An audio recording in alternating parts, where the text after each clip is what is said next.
ముక్కోటి ఏకాదశి పండుగ సందర్భంగా కావలి ఎమ్మెల్యే దగ్గుమాటి వెంకటకృష్ణారెడ్డి పలు దేవస్థానాలను సందర్శించి అక్కడ ప్రత్యేక పూజా కార్యక్రమాలు నిర్వహించడం జరిగింది. కావలి పట్టణంలోని బృందావనం కాలనీలో ఉన్న శ్రీ వెంకటేశ్వర స్వామి గుడిని సందర్శించి అక్కడ ప్రత్యేక పూజా కార్యక్రమాలు నిర్వహించారు. అనంతరం స్థానిక విష్ణాలయంలో ప్రత్యేక పూజా కార్యక్రమాలు నిర్వహించడం జరిగింది.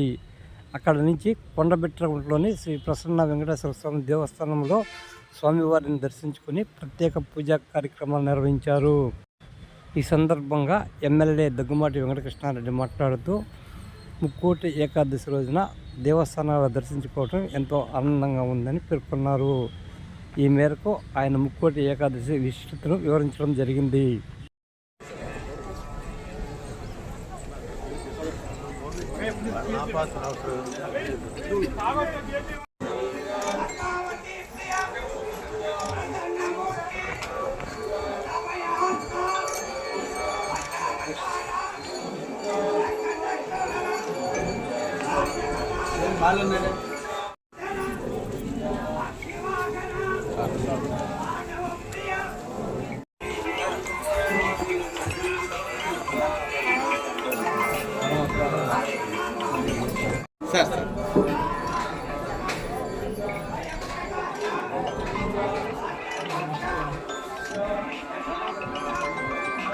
Thank you, sir.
ఈ సందర్భంగా కావలి ప్రజానికానికి కావలి ప్రజలందరికీ కూడా వైకుంఠ ఏకాదశి శుభాకాంక్షలు తెలియజేస్తున్నా.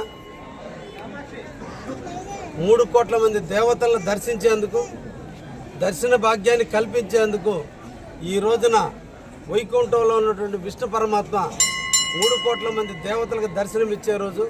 అందుకనే 3 కోట్ల దేవతలకు దర్శనం ఇచ్చే రోజున ముక్కోటిగాను, వైకుంఠంలో దర్శనం ఇచ్చే రోజు కాబట్టి వైకుంఠ ఏకాదశిగాను ప్రసిద్ధి చెందిన రోజు. అందుకని ఈ కావలి నియోజకవర్గంలో ఉన్నటువంటి వైష్ణవ దేవాలయాలన్నీ కూడా ప్రజలతో కిటకిటలాడుతున్నాయి.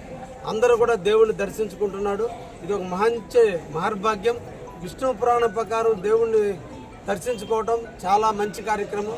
ఈ రోజున నేను కూడా కావలి బాగుండాలి, కావలి ప్రజలు బాగుండాలి, కావలి ప్రజలు సుఖశాంతులతో దీవించాలి, అష్టైశ్వర్యాలతో అభివృద్ధి చెందాలి, కావలి ప్రాంతం అభివృద్ధి చెందాలి, మన యువత అంతా కూడా ఉద్యోగ రూపకల్పన రావాలి. ఇవన్నీ జరగాలంటే ఆ యొక్క దేవుని ఆశీస్సులు కూడా మనకు నిండుగా ఉండాలని, ఆశీస్సులు ఇవ్వమని ఆ దేవుణ్ణి కోరేందుకు నేను కూడా ఈరోజు ఈ విష్ణాలయాన్ని సందర్శించడం కూడా జరిగింది.